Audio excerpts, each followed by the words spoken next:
but when you're not feeling good on the inside, you will feel emotionally less capable. You will feel mentally not capable. You will feel more down. So please, if you're not feeling well, do seek help. I hope you can notice I'm trying much better lighting. Hope it works. Before I start this video and dive into the fun, cool facts, I just want to give a shout out and love to people that are commenting and watching my videos. I'm up to 361 subscribers. Woohoo! Thank you, MN, for all your comments and support. Fila, I think, if I pronounce it correctly. Thank you to Nico, I can't remember the surname, but for that suggestion. I will make a video on what it's like to be an artist. Thank you to Step Babe. Thank you to Jezaru for your comments. Thank you, everyone. It really is helping, and let's get into the video. So, I have been now 2 weeks on my HRT, my new HRT protocol. If you haven't seen the first video in this two-part series, the link is in the description box below. I highly encourage you to watch that. And in fact, I highly encourage you to watch my whole HRT Hormone Perimenopause series. I've created a playlist.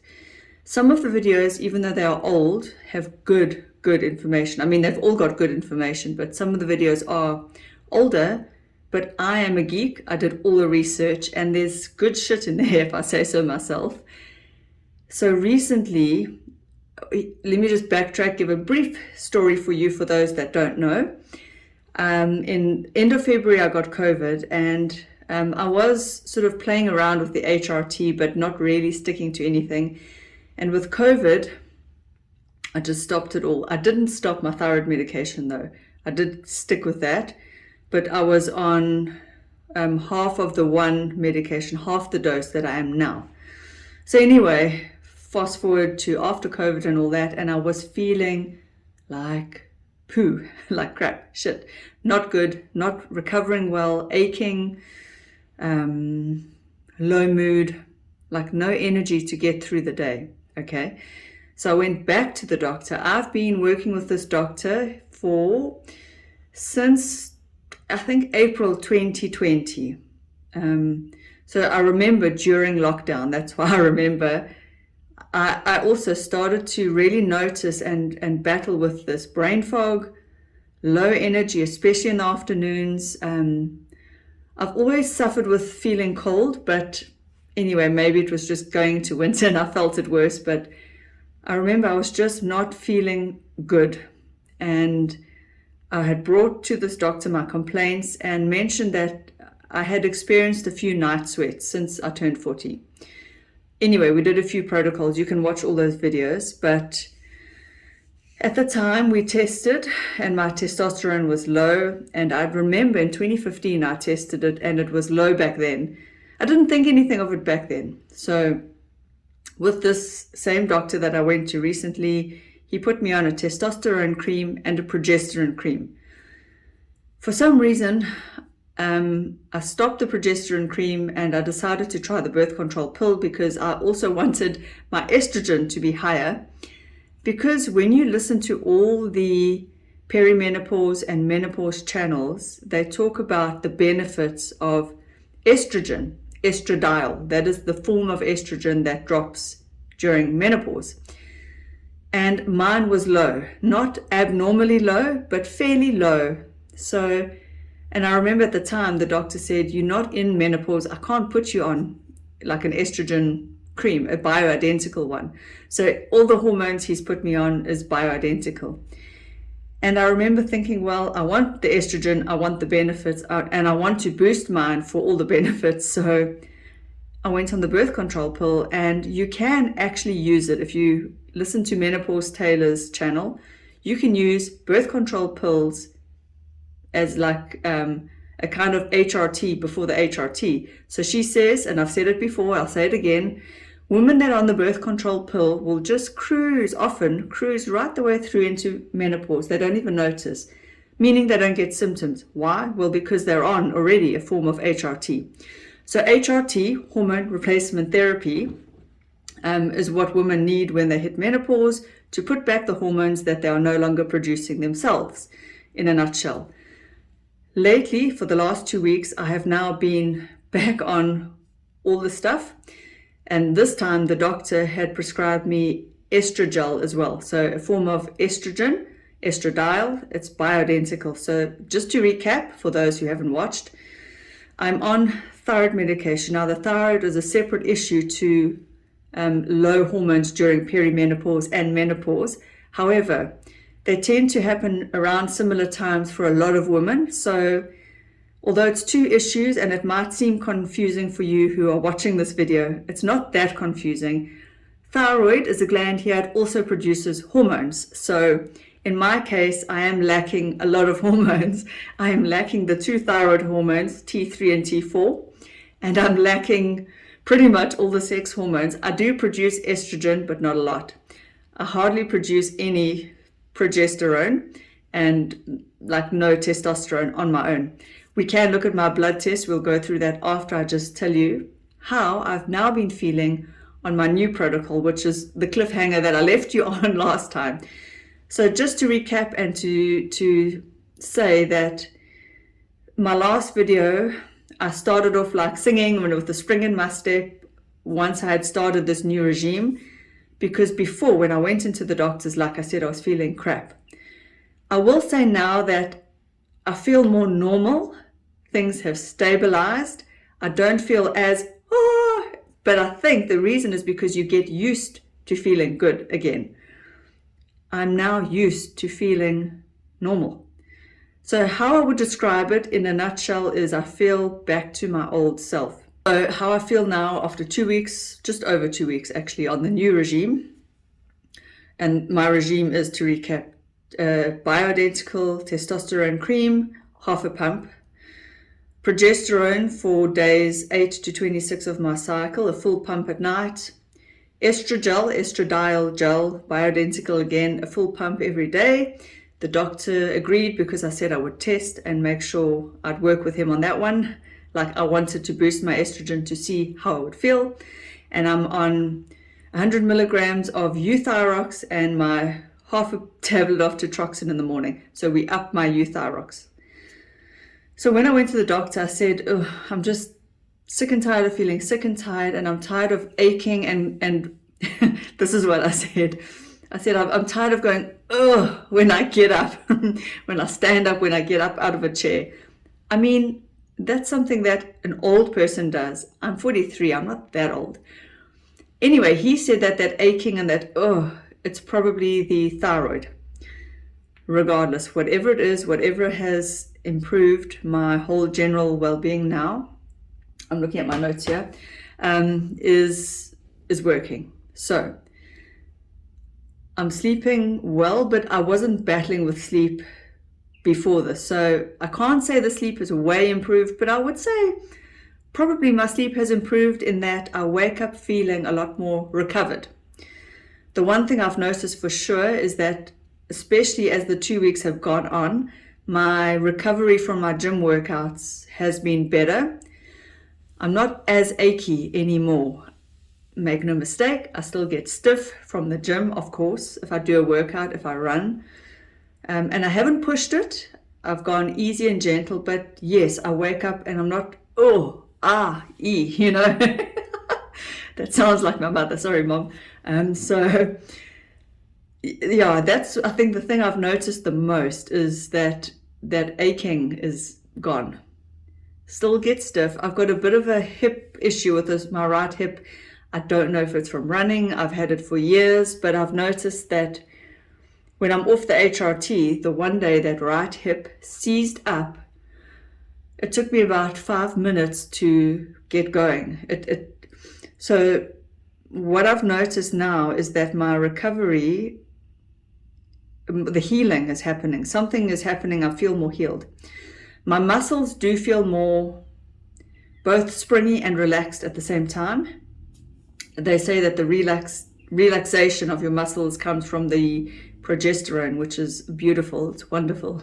I love it. The springiness, I don't know. Maybe it's just the recovery, but I feel back to, I would describe the way I feel as more back to late 30s.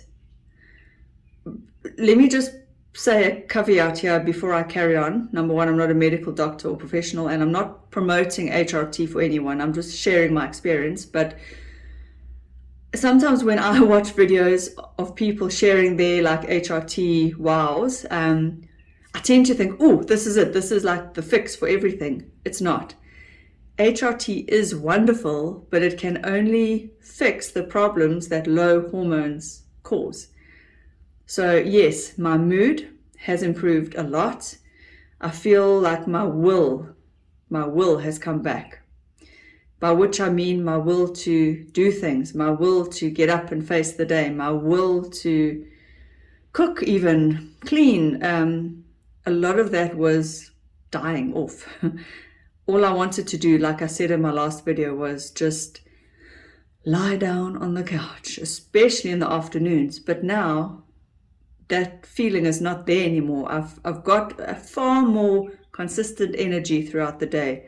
But I don't want to sell this as a miracle cure.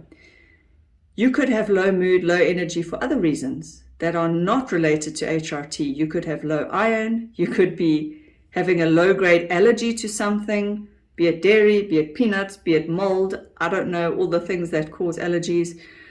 So I just want to be careful that I'm not making this sound like everyone should be on this. And I know for me, because we tested what was low, that this is what I needed. And we will look at my blood test soon. No. But yeah, you just be careful that we don't think this is the answer to everything. My mood is better and my tolerance for things in general has improved. I'm not as irritable. But this is one of the big things in perimenopause and menopause for all women. They all say that they get a lot more irritable. They just want to be left alone. They can't stand the sound of their husband chewing his cereal or something, or their kids, whatever it is that, the things that normally you would tolerate if you're feeling good, you get very irritable when you're feeling low on the inside. So the HRT has given me that tolerance back. But things that are irritating are still irritating. I live in an area where we're always having water problems. Now, usually without the HRT, the constant no water or water issues would have made me feel very down, I'll be honest. I have been feeling quite down and depressed of late, and that has gone away. I don't say I'm never going to get down and I'm never going to feel depressed. But like with the water issues, I'm handling it. I'm handling it better. Something in my mind, my brain is more buoyant.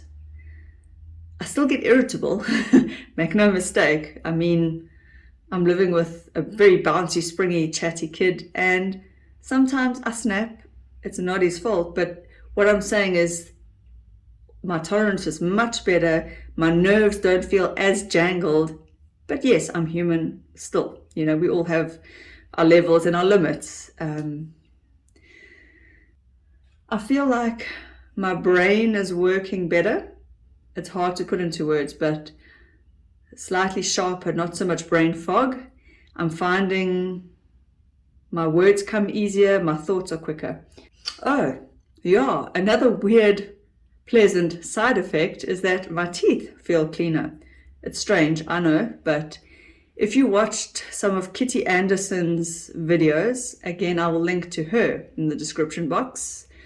She does mention that a benefit, and I don't know how this works, a benefit of estrogen or increased estrogen is less plaque buildup on your teeth or less bacteria in your mouth. Another thing, I was starting to experience UTIs, urinary tract infections. I haven't so far, and that is a sign of low estrogen. So they say that 60% of urinary tract infections do clear up if you go onto estrogen replacement. I may be just that woman who needs higher hormones, it would seem. My weight, stable, pretty much the same.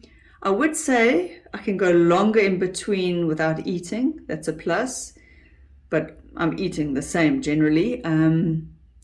Weight stable. What else is there? I won't say I've got zero cravings, but I'm not craving sugar and pick-me-ups and caffeine as strongly. I still enjoy and love my coffee. I'm not craving it. My cold tolerance has improved. I mentioned that in the last video. Sorry. I think that is because we've doubled the one thyroid medication. Thyroid regulates heat, metabolism, all those things. Now, let's just talk about sex drive. That hasn't really improved much at all. I will say that my breasts, they're not sore, they're not lumpy, they're not hard, which is a sign that my estrogen is not too high. Tender breasts is a sign of your estrogen being too high, apparently. So mine are not, but the tissue feels more, hard to say, but alive.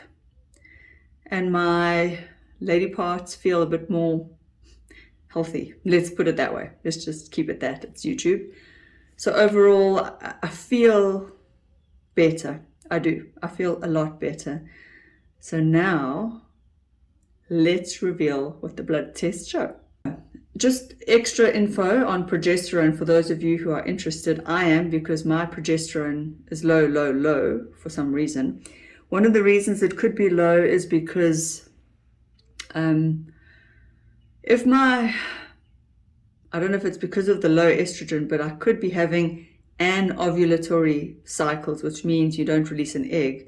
And apparently if you don't release eggs at every sort of cycle, the follicles are not then able to release progesterone, I think because there's no egg release. I think I'll put some information here that I found. And also, if your thyroid is low, it could affect your progesterone. So I don't know which comes first, the chicken or the egg, the thyroid being low or the progesterone being low. I think it's one or the other, but because I have both low thyroid and low progesterone, there is some relationship there. So now let's look at my blood work. Okay, now for the exciting part, at least to me, because I like to geek out on test results.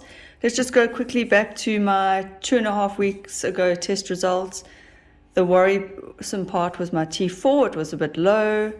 The reference range is 10 to 24, which is why we upped my T4 medication. I was on Euthyrox. He switched me to Altroxin.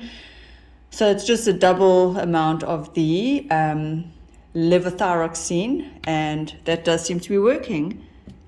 You'll see now. T3 was fine, within range.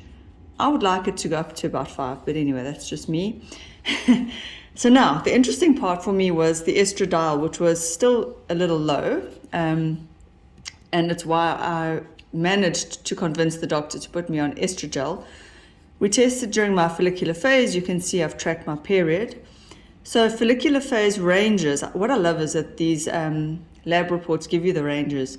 46 to 607. Now I'm actually below half of the average. So it's still on the low side of normal. It would seem that everything in me is on the low side of normal or too low. So I'd said to him, I will test when I go on the gel cream. And this is the interesting part, the part that I find fascinating. Remember earlier I just mentioned when I was researching progesterone and reasons why it could be low, one of the reasons could be if you're having anovulatory cycles, which means during your cycle, your estrogen is not rising enough to release an egg. So if you don't release an egg, the follicles that have not released the egg apparently cannot then produce progesterone. That's my follicle stimulating hormone. It is, again, low side of normal, but that's fine.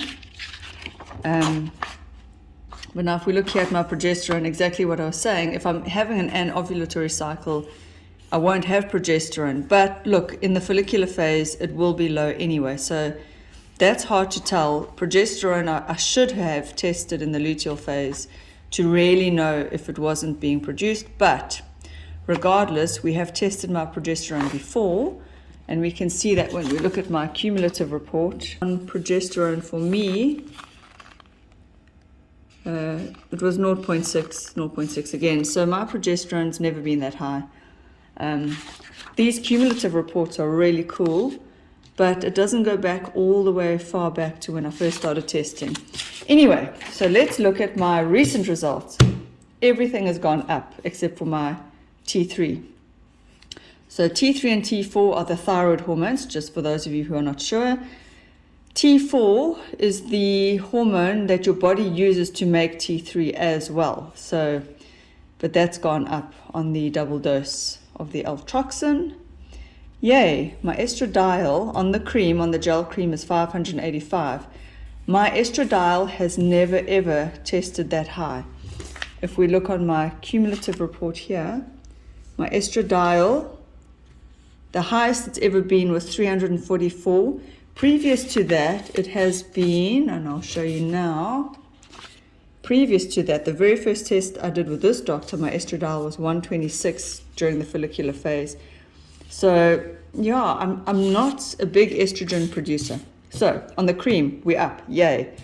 That could be a reason why I'm feeling a lot better, because prior to this, I have been on thyroid medication and haven't felt this good. Progesterone, yay, on the cream, we up. Could also be a reason why I'm feeling better. I didn't test my testosterone again because I know on the cream, my testosterone is up. In fact, flagged as high. Healthy ranges for women are between 1 and 2. The doctor says even 2.5. So he's happy with that. That's on half a pump of testosterone gel cream. And if we look at my history, my cumulative report with the doctor, sorry, that's my son's cell phone going in the background. Testosterone there. On the cream, it gets flagged as high. Off the cream, low. Off the cream, low. On the cream, flagged as high. But yeah, he's happy with around 2.5. Interestingly, when preparing for this video, I found blood tests of mine from 2016. Thyroid, which I thought was quite interesting. Why I never did anything about it, I don't know. Okay, what I find interesting here, this is for those who like to geek out like me. My T3, 2.2, that's bloody low. But their reference range that they give is not 3.1 to 6.8. They give a smaller reference range, 2.6 to 5.7. So when I read this test, I said to myself, 2.2 is only just below the normal. So, okay, who cares? And then my T4, 11.6, is within range. So I was happy with that. But look at the comments of the lab report.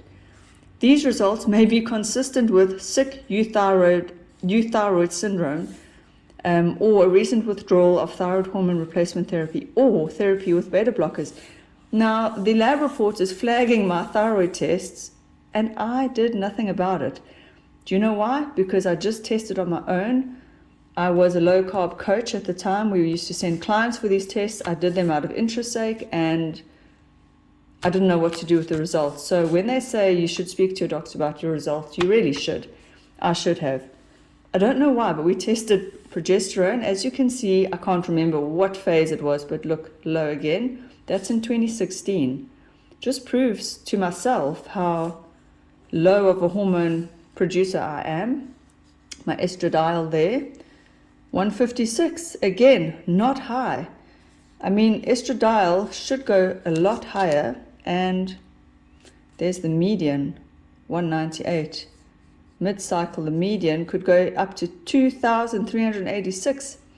I mean, mine nowhere near that. So just interesting that, let's just talk about conclusions now. What's interesting is that getting your blood work done can show and track your improvements from being off medication to being on. It can show that the medication is working. Okay, so to conclude, talking about all my test results, you can see within 2 weeks how all my levels rose up. So overall, I cannot say which hormone is making me feel better. My gut feeling is that it is a combination of everything working together, all levels being higher, because I have been on thyroid medication since 2020, 2 years now, and I haven't felt such a massive increase in well-being and vitality and just general goodness. So again, my final thoughts for you watching this to help you. Number one, I know it costs a little bit of money if you're not on a medical aid. Get blood tests. It is worth it. It's definitely worth knowing what is causing you to feel low and not good. And then, of course, to test now to see that everything is in good ranges. I'm very happy with that. And I'm feeling the benefits, as you can hear and see by this video. So although this video is about thyroid and HRT, hormone replacement therapy, I would say that it's the HRT that has made the bigger difference, because that's the one thing that's really changed. And of course, I think bumping up my T4 into way more normal levels has really helped. My boyfriend's T4 level, he's had it tested before, is 19. Mine has now gone up to 14 on medication. So yeah, but I just can't understand why in 2016 I just sat with a sluggish thyroid. Why would I do that to myself? You see, that's why I believe information is power.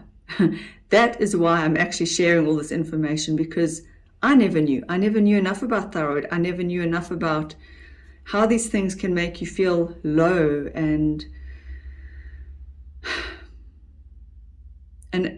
it can change your life. And I don't want to sound dramatic, but when you're not feeling good on the inside, biologically, I know there's mental and spiritual and emotional issues that are over and above all of this, but when you're not feeling good on the inside, you will feel emotionally less capable. You will feel mentally not capable. You will feel more down. So please, if you're not feeling well, do seek help. I beseech you. There is help available, and it could be simple. And I'm sure you're wondering about the costs. I mean, if I have to now be on this protocol forever, well, luckily the thyroid medication can fall under chronic medication, covered by my medical aid. Hallelujah. Not just yet. I have to be on it for a period of time, but cool. And the bioidentical gel creams, the Testogel, Estrogel, and the progesterone, they're not that expensive actually. So, phew, it is really affordable, especially to feel this buoyant, resilient, vital, alive. I don't expect that these are going to rewind the clock back to 20, but I feel better, and I wanted to share that. It may just help you. So please, please share this video with somebody who you think will benefit. Really, we don't need to suffer as much. There is help available. Thank you for watching. I'll see you in my next video. Bye.